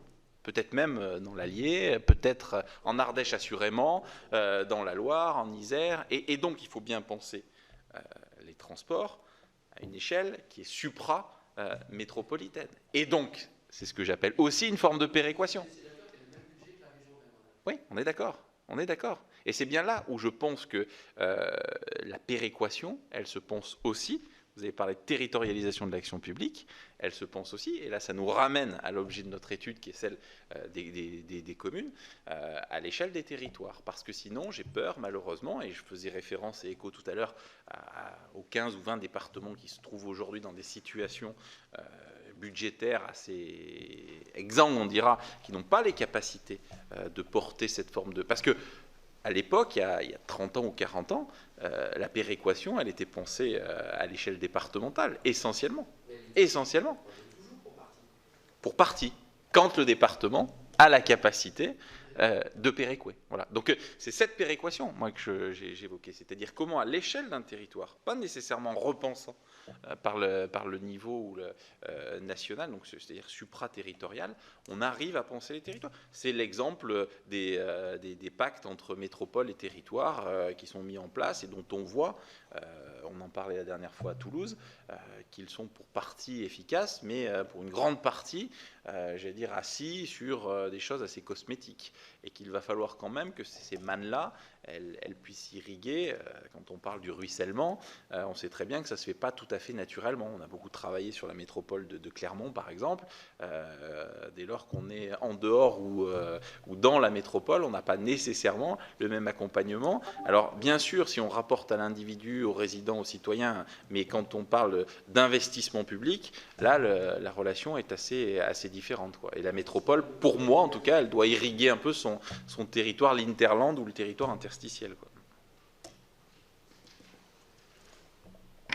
Très bien, merci. Est-ce que vous avez d'autres points à rajouter ou nous avons fait le tour? Non, mais c'était très très intéressant et pour nous essentiel. On partage bien sûr vos constats, une grande partie de vos constats et de vos analyses. Et en tout cas, vous avez répondu aussi à cette question de l'importance du trio département, région, commune et de toutes ces interactions que ces trois collectivités peuvent avoir. Dans bien sûr l'accompagnement de la commune au premier chef, mais aussi la vitalité de nos territoires et je dirais le développement aussi en termes d'emploi, d'économie, générer toute cette économie, parce que quand le département, comme celui des Hautes-Pyrénées, que je connais bien, amène près de 10 millions d'euros de subventions à des collectivités que sont les communes au premier chef, hein, c'est derrière plus de 25 à 30 millions d'euros qui sont dépensés dans l'économie locale, en circuit court, avec nos artisans, avec nos entreprises, et ça c'est essentiel aussi pour la vitalité des territoires. Sur les crédits croisés, je dirais juste que l'État a eu du mal à supprimer ce qu'il avait lui-même réclamé, parce qu'aujourd'hui, si l'État n'a pas ces crédits croisés, il ne pourrait pas intervenir sur bien des domaines. Lorsqu'il demande au département, par exemple, de venir financer une route nationale, c'est parce qu'il a besoin aussi de ces crédits croisés. Voilà, donc il aurait eu du mal à supprimer ce qu'il avait de lui-même nécessaire. Il devait être suffisamment important pour lui. Voilà, donc merci en tout cas. Oui. Mais c'est vos propos qui m'y font penser, parce que je pense que c'est important que je le dise. Parce qu'on est aussi, tant qu'à faire, on essaie d'avoir soin de l'argent public. Bon, quand on a une subvention européenne, normalement, il y a 0 dette. Aujourd'hui, l'Europe, sauf pour le plan de relance, n'emprunte pas. Quand on a une subvention de l'État, c'est 100% de la dette. Je parle d'investissement, puisque comme l'État emprunte déjà pour payer son fonctionnement, quand la région verse une subvention, il peut y avoir un peu de dette. Je vais prendre le cas de l'Allier. Quand je donne 100 € de subvention à une commune, j'ai 40% de dette. Il faut bien reconnaître que parfois, les communes ont très peu de recours à la dette, dans le meilleur des cas, pour les 20% qui leur restent à charge. Je rajoute, parce que c'est vos propos sur la question des financements croisés et des 10 millions d'euros des Hautes-Pyrénées, qu'il ne faut pas non plus se mentir, parfois, les communes sont, entre guillemets, toute proportion sur les ratios, plus riches que ceux qui leur apportent de l'argent. En valeur absolue, c'est très modeste, mais sur les principes, elles ont parfois un peu plus de trésorerie et moins recours à l'emprunt pour leurs investissements que ceux qui les subventionnent. D'où l'instauration de mécanismes aussi pour contrôler aussi les niveaux de richesse des collectivités auxquelles on finance, on apporte des subventions. En tout cas, merci beaucoup à tous les deux et à vos collaborateurs de l'ADF. Merci pour cette audition plus qu'intéressante. Et oui, merci. Sans problème. Merci beaucoup. Au revoir.